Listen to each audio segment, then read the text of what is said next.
আসছে প্রশ্ন উত্তরগুলো দেওয়া খুব জরুরি মনে করছি। আসসালামু আলাইকুম। ওয়ালাইকুম আসসালাম রহমতুল্লাহ। হুজুর, উত্তরগুলো দিলে ভালো হতো ইনশাল্লাহ। একটা ছেলে লিখেছেন, বিবাহের জন্য ছেলেদের বয়স কত হওয়া জরুরি? দেখছেন ছেলেদের মনের দুঃখ, কথা দেখছেন? বিবাহের জন্য বয়স কত হওয়া জরুরি?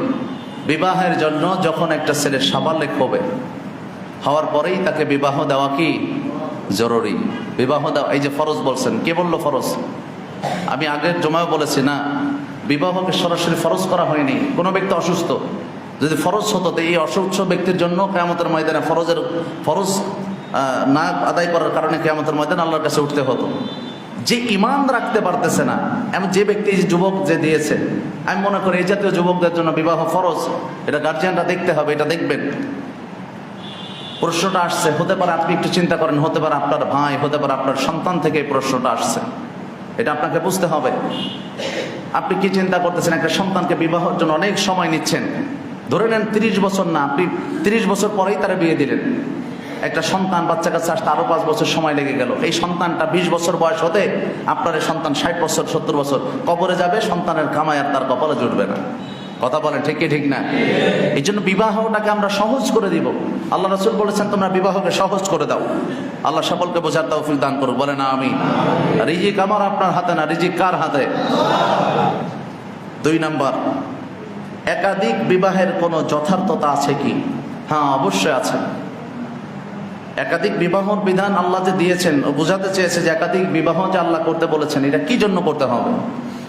এটার কথা এই জন্য আসছে, ধরে নেন আল্লাহ পাক রব্বুল আলামিন এই বিধানটা দিয়েছেন, সকলকেই করতে হবে ব্যাপার এমন না। কিন্তু এই বিধানটা আল্লাহ এই জন্য দিয়েছেন, অনেক বিধবা নারী রয়েছে, অনেক বিধবা নারী রয়েছে। আপনি প্রথমটা সুন্দর স্ত্রী বিবাহ করেছেন, দ্বিতীয় বিবাহের ব্যাপারে যদি আপনি উদ্বুদ্ধ হন, চিন্তা করলেন না হারে একটা গরিবের মেয়েকে আমি তার দেখভালের সুযোগ নিয়ে নেই, তৃতীয়টা আপনি একজন কালো মেয়েকে দেখলেন, চতুর্থটা একজন বিধবাকে দেখলেন। আর এখন সময় তো আপনি যদি এটাকে একাধিক বিবাহকে সহজ না করেন, আপনার বোন, আমার বোন, এগুলা কি করবে? সমাজে কত রাত তাদের কেটে যে আর্তনাদ করতে থাকে, আল্লাহর কাছে বদদোয়া করতে থাকে।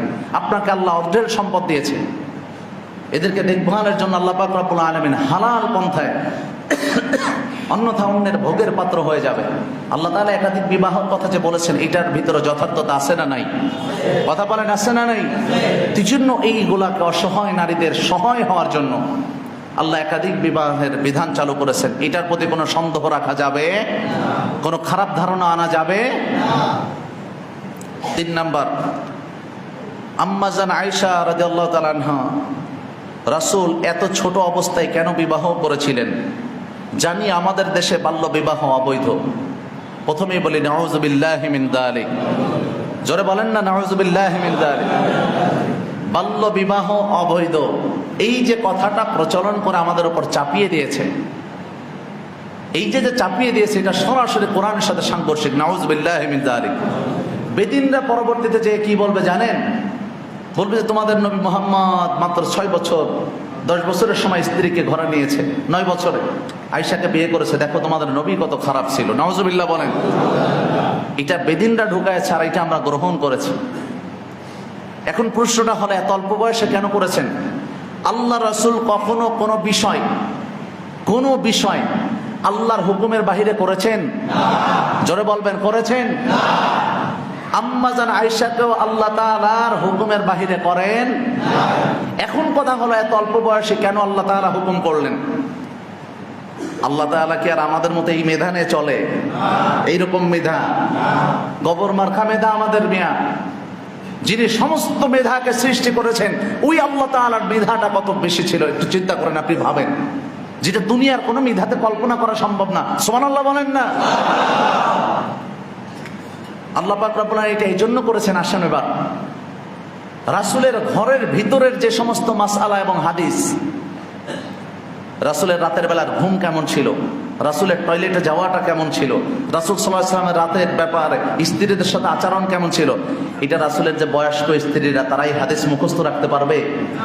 আর কথা বলেন, পারবে? পারবে না।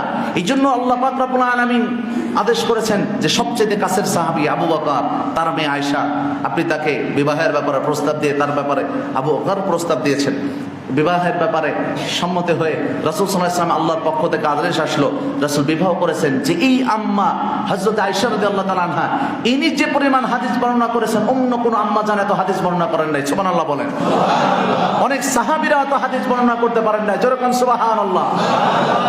এই যে অল্প বয়সী মানুষ, অল্প বয়স আম্মাজান আয়েশা, একজন অল্প বয়সী মানুষের মেধায় বেশি ধরবে না বুড়ো মানুষের মাথায় ধরবে বলেন তো? আরে রাসূলের ঘরের মধ্যে কখন কি হচ্ছে প্রত্যেকটা বিষয়ে হাদিসের মধ্যে তুলে ধরার জন্য আম্মাজান আয়েশাকে আল্লাহ তাআলা তেনার ঘরের মধ্যে ঢুকায় দিয়েছেন। সুবহানাল্লাহ বলেন।